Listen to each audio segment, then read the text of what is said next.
Тэгээ энэ хот тосгоны хэцүү байдлын тухай хуулийг бол дэмжихгүй байгаа. За хэдүүлээ нэг тоол ингээд баг, сум, тосгон. За ингээд аймгийн төв одоо хот гэж үзэх юм уу яах юм те ингээд тэгэд нийслэл дотор нь ингээд баахан хот, орон нутгийн чанартай хот, улсын чанартай хот нийслэл гэдэг. Хэдүүлээ нэг баахан юм нэмдэг. Тэгээ одоо бүр баахан хотын дарга нар нэмсэн шинээр ингээд бас л ингээд хотын дарга нар хотын соёлогддог байхад ингээд баахан дарга нар. Гэтэл бидний хувьд төсвөө хэмнээ. За энэ сумаач цөөлий гэдэг ингээд яриад идэг.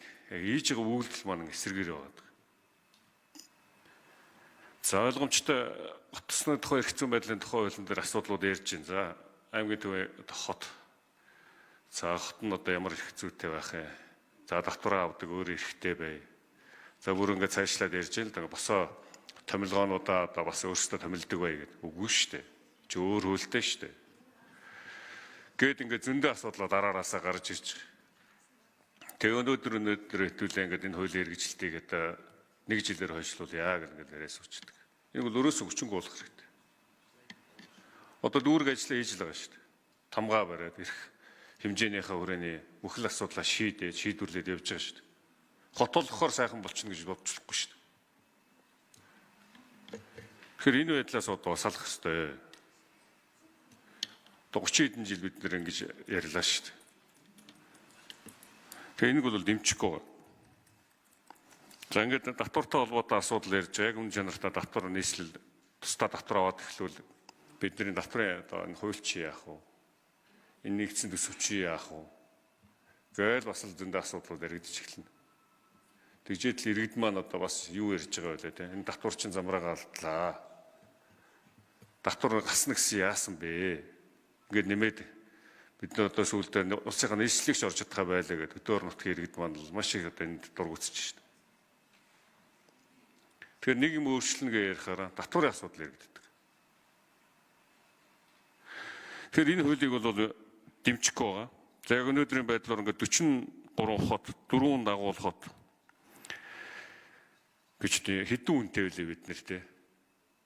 Тэг өнөөдрийн дарга энэ одоо хотоороо бид нар сайжирдаг бол сайжруулахаар л байна шүү дээ. Тийг сайжрахгүй л байна шүү дээ. Тэгэхээр энэ хуулийн төслийг бол дэмжихгүй байгаа. Тэг энэ дээр одоо та бүхэн хариулт өгөөч. Энэтэй яагаад ийм байдал ингээ орчих вэ? Ийм болчоор ингээд яг юун сайхан болчих гээд байгаа юм. Тодруулна. За хотын дарга гишгээгийн хотын захирагч гишгээгийн Нямбатар дарга 4 номерын микрофон.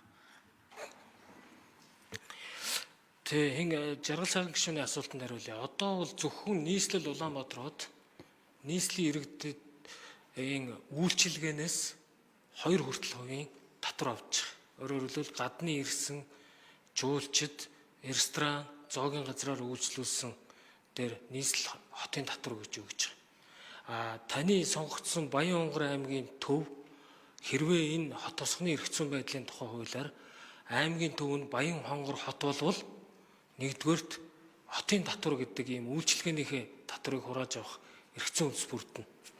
Хоёрдугаар та засаг захиргаа нутаг дэвсгэрийн нэгж ийм чиг үүрэг хот суурингийн чиг үүрэг хоёрын заагийг би бас түрүүн ярихад та байгаагүй баха.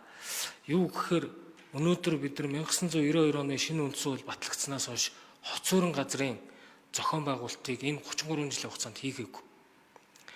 Дарга нарын хувьд давхардл үүсэхгүй. Жишээлбэл нийслэл дээр 215 засаг дарга байгаа. Хороодын засаг дарга нар, дүүргийн засаг дарга нар, нийслэлийн засаг дарга нар.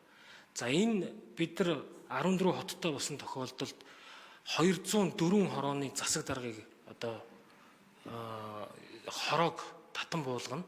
За нэмээд 9 дүүргийн засаг дарга гэдэг энэ оронтойг 14 хот руу шилжүүлээд өөрөөр хэлбэл нөгөө засаг дарга гэдэг 210 хэдэн оронтой 14 хотын дарга болж өөрчлөгдөнө. Энэ зөвхөн нийслэлийн асуудал биш. Энэ бүх сум суурин газруудын асуудал. Суурин газрууд хот тосгон болж шилжснээр инженер хангамжийн төв, инженер хангамжийн шугам сүлжээнд холбогдох дэд үтсийн сангуудтай болно. Өнөөдөр Монгол улсын хувьд байгаа 330-аад сумаас яг төвлөрсөн инженер хангамжийн сугамж хөлзөөнд холбогдсон сум одоо 30 хүрэхгүй байгаа гэж би харж байгаа. 21 аймгийн төв одоо хагас холбогдсон байгаа. Цөөн хэдэн сумын төв ариутгах татварга усан хангамжтай байгаа. Бусдууд нь яг засаг захиргааны нутаг дэвсгэргээ нэгжээрээ сумын төв нь ямар нэгэн дэд үтэц юмд холбогддог байгаа. Тэгэхээр бид нар энийг өөрчлөё.